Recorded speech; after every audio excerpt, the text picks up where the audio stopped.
మహిళలపై నేరాలు పెరిగినాయి. 2024 వార్షిక నివేదిక విడుదల చేస్తున్న డీజీపీ జితేందర్ నిరుడితో పోలిస్తే 4.78% ఎక్కువ నమోదు. వరకట్న వేధింపులు తగ్గిన, పెరిగిన రేపులు, మర్డర్లు, హత్యలు 241, అత్యాచారాలు 2945, ఆత్మహత్యలు 379, 9.87% పెరిగిన ఓవరాల్ క్రైమ్ రేటు. పోయిన నేడు 2,13,121 కేసులు, ఈసారి 2,34,158 కేసులు. 43.33% పెరిగిన సైబర్ క్రైమ్స్. 2024 వార్షిక నివేదిక విడుదల చేసిన డీజీపీ జితేందర్. ఇక్కడ ఎందుకు నేరాలు విరుద్దాయి అంటే, ఈ ప్రజాపాలన ప్రభుత్వం వచ్చింది కరెక్టే, కానీ ఇక్కడ నేరాలను అదుపు చేయాల్సిన బాధ్యత ప్రభుత్వం పైన కూడా ఉంటుంది. ఎందుకంటే లా అండ్ ఆర్డరు భ్రష్టు పట్టిపోవద్దు. So criminals పేటరేగిపోతున్నారు. ఇంకా ఇక్కడ మహిళల పైన అఘాయిత్యాలు పెరుగుతున్నాయి.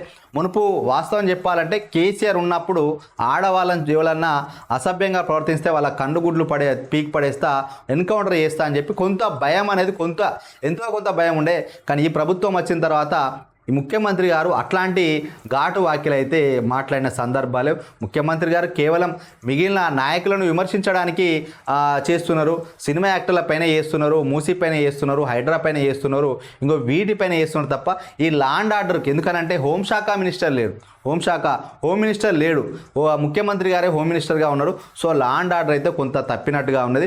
సో ముఖ్యమంత్రి గారు కూడా గట్టిగా ఈ క్రైమ్ రేటుకు సంబంధించి నివేదికను చూసి అయినా కూడా దానిపైన ఒక ప్రెస్ మీట్ పెట్టి నేరాల నియంత్రణకు కట్టుదిట్టమైన చట్టాలు తేవడం, పోలీసు వాళ్ళకి ఇంకా కొంచెం పవర్లు ఎక్కువ ఇస్తే బెటర్. ఎందుకంటే ఈ ఆత్మహత్యలు అంటే ఏదో ఆన్లైన్లో స్కామ్ మోసాలు జరగడం కానీ, బెట్టింగ్ జరగడం కానీ, సో ఇట్లాంటి వాటిల్లో కొంతమంది ఆత్మహత్యలు చేసుకున్నారు, ప్రేమ విఫలమై చేసుకున్నారు, కుటుంబ కలహాలతోటి అప్పుల బాధలతోటి చేసుకున్న వాళ్ళు, బలాన్వరం పొందిన వాళ్ళు, రైతులు అప్పులు కట్టలేకున్నారు, ఇట్లాంటి వాళ్ళు ఉన్నారు. కానీ ఈ అత్యాచారాలు అయితే ప్రభుత్వం కట్టడి చేయాలి కదా.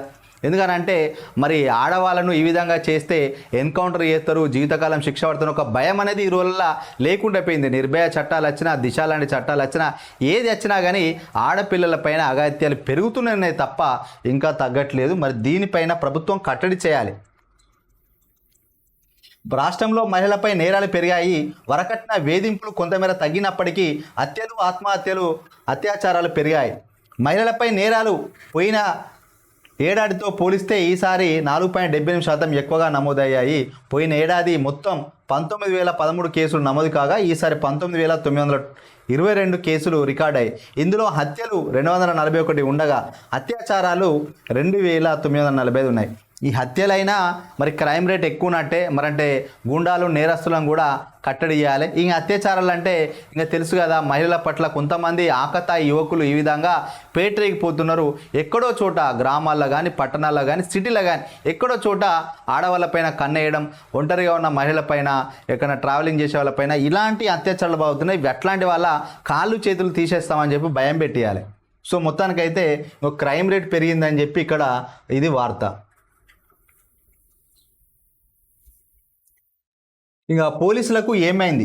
వరుస ఆత్మహత్యలతో డిపార్ట్మెంట్లో కలకలం.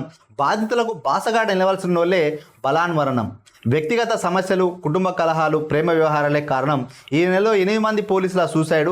కౌన్సిలింగ్ ఆఫీసర్ల ఏర్పాటు. ఎందుకనంటే ఈ పోలీస్ డిపార్ట్మెంట్లు అంటే రక్షక భటులు, అంటే ప్రజల్ని రక్షించాల్సిన అవసరం అంటే బాధ్యత వాళ్ళపైన ఉంది. కట్టడి చేయాలి, నేరాలు ఘోరాలను కట్టడి చేయాలి. కానీ వాళ్ళే బలాన్వరణానికి పాల్పడుతున్నారు, ఆత్మహత్యలకు పాల్పడుతున్నారు. అంటే ఎక్కువగా అక్రమ సంబంధాలతోటే వీళ్ళు ఎవరికి చెప్పుకోలేక పరువు సమస్యతోటి మరి తప్పు మార్గంలో పోయి పెరిగిన టెక్నాలజీ వల్ల వాళ్ళను ప్రేమించిన వాళ్ళు బెదిరించడం కానీ, బ్లాక్మెయిల్ చేయడం కానీ, ఏమన్నా ఆర్థిక నేరాలు చేసిన వాళ్ళు బ్లాక్మెయిల్ చేయడం వాళ్ళని ఇట్లాంటి ఇల్లీగల్ కాంటాక్ట్స్ తోటే పోలీసులు ఎవరికి చెప్పుకోలేక ఎస్ఐలు కానీ, సిఐలు కానీ, కొంతమంది ఉద్యోగంలో స్ట్రెస్ అని చెప్పి షూట్ చేసుకున్న వాళ్ళు ఉన్నారు. కానీ ఎక్కువ మంది అయితే ఇల్లీగల్ కాంటాక్ట్స్ తోటే ఆత్మహత్యలకు పాల్పడుతున్నట్టుగా తెలుస్తుంది. సో పై స్థాయి అధికారులు మరి వాళ్ళకు కౌన్సిలింగ్ చేయాలి. పోలీసులు అంటే ప్రజలకు రక్షణ కల్పించాల్సిన వాళ్ళు, మరి వాళ్ళ ప్రాణాలకు వాళ్ళకే రక్షణ లేకుండా అయిపోతుందా? నేరగాళ్లలో భయం, ప్రజల్లో మనోధైర్యాన్ని నింపాల్సిన పోలీసులు కొందరు ధైర్యాన్ని కోల్పోతున్నారు. స్టేషన్కు వచ్చే బాధితులకు బాసటగా నిలవలసిన వారిలో ఆత్మస్థైర్యం సన్నగిలుతున్నది. తమ సమస్యకు పరిష్కారాలు వెతుక్కోకుండా ఆత్మహత్యలు చేసుకుంటున్నారు. వాస్తవానికి ఎవరన్నా ఆత్మహత్య చేసుకున్నా అంటే కాపాడాలి, వాళ్ళ కౌన్సిలింగ్ చేయాలి.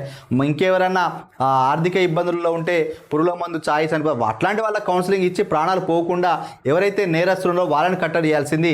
వీళ్ళే ఆత్మస్థైర్యం కోల్పోయి ధైర్యం కోల్పోయి ఆత్మహత్యలకు పాల్పడుతున్నారు. వ్యక్తిగత కారణాలు ఇతర సమస్యలతో అర్ధంతరంగా ప్రాణాలు వదులుతున్నారు. రాష్ట్రంలో వరుసగా జరుగుతున్న పోలీస్ ఆత్మహత్యలు డిపార్ట్మెంట్కు కలవరపెడుతున్నాయి. ఒక విధంగా డిపార్ట్మెంట్ పరువు పోతుంది. చెప్పేది ఏంటంటే నెల రోజుల వ్యవధిలో ఇట్లా 8 మంది చనిపోయారు.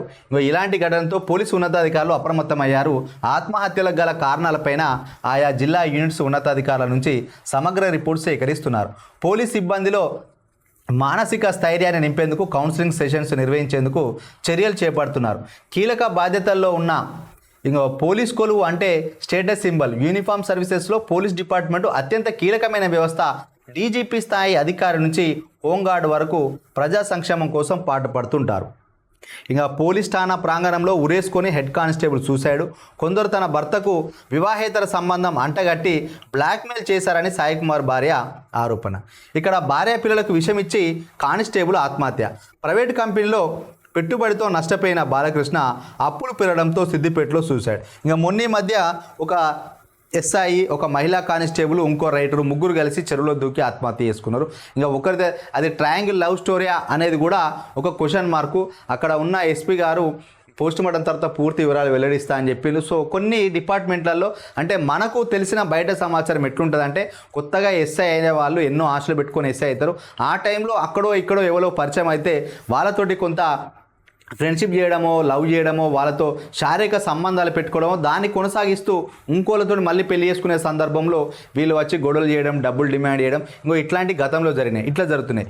కొంతమంది ఆఫీసర్లు వాళ్ళ దగ్గరికి వచ్చే బాధితులతోటి పరిచయాలు పెంచుకొని అట్లా అక్రమ సంబంధాలు చేసి అది బయటపడ్డా కూడా పరువు సమస్య అని చెప్పి ఆత్మహత్యలు చేసుకున్నారు. ఇవన్నీ కల్పితాలు కాదు, ఎక్కడో చోట పేపర్లో రోజు వస్తున్నాయి. ఇది డిపార్ట్మెంట్లో ఉన్న పెద్దలకు కూడా తెలుసు. ఎందుకంటే మరి యూనిఫామ్ జాబు అని అంటే అది ఎంతో కాకి చొక్కాకు వన్నదేవలసిన వాళ్ళు ఈ విధంగా తప్పులు చేయడం వల్ల, ఇల్లీగల్ కాంటాక్ట్స్ వల్ల, కొన్ని నేరాల్లో ఇరికిపోవడం వల్ల ఎవరికి చెప్పలేక సూసైడ్ చేసుకుంటారు. అంతకుమించి ఇందులో ఏం లేదు.